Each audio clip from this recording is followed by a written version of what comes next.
husband, he'd been shipped off to fight on the front lines. But then I received a letter saying he'd be home for a bit. So when the day came, I went to the station to meet him.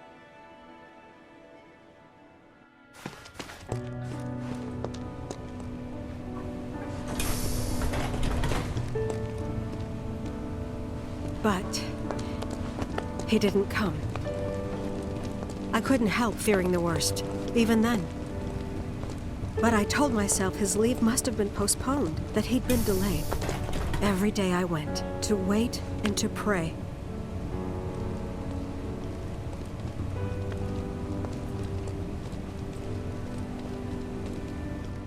And that's how I met her and her mother. I thought maybe they'd run away from Wall Market, or that they were topsiders fallen on hard times.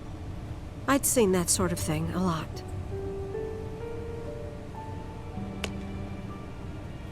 Take Aerith somewhere safe. Those were her mother's dying words.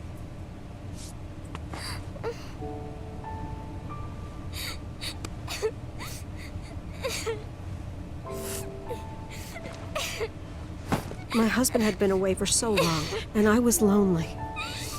So I convinced myself the safest place for the girl was with me. It took no time at all for her to start feeling like family. She was a real chatterbox.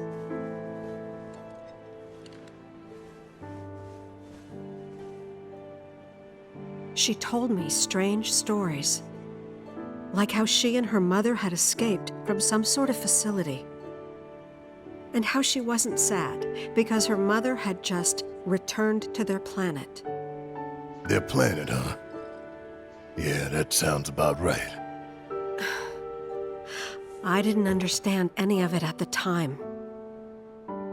When I asked if she meant one in the sky, she said no, this one, right here.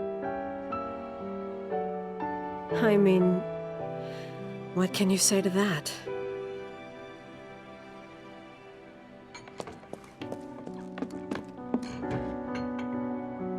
Mommy, don't be sad. That's what she said to me one day, out of the blue. So I asked her, what's wrong? A man you really, really loved just died. His heart came a long way to say goodbye. But he couldn't stay because he had to return to the planet.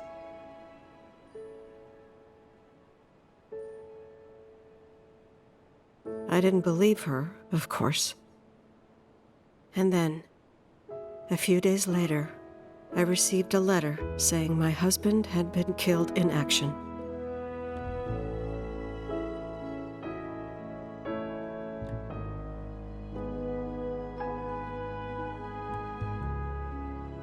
Things like that, she'd just know. It was a lot to deal with, but we were happy. And then came the knock. Coming!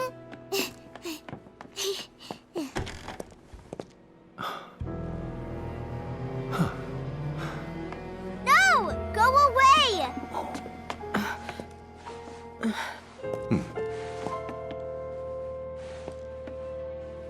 Aerith, you know you're not just any little girl. You're a descendant of the ancients. I had no idea what he meant, so I said, "Who are the ancients?" They were the original stewards of the planet, whose boundless knowledge and wisdom shall guide us to the promised land. Some believe the promised land to be a myth, others an allegory of sorts. But we take the words of the scriptures at face value and believe it to be quite real. Which is why Shinra would like very much for Aerith to help us— You're wrong! I'm not an ancient! But Aerith, even when you're all alone, don't you hear voices whispering secrets? No, never! But all three of us knew that wasn't true. That man knew exactly who Aerith was, where she'd come from, and what she could do.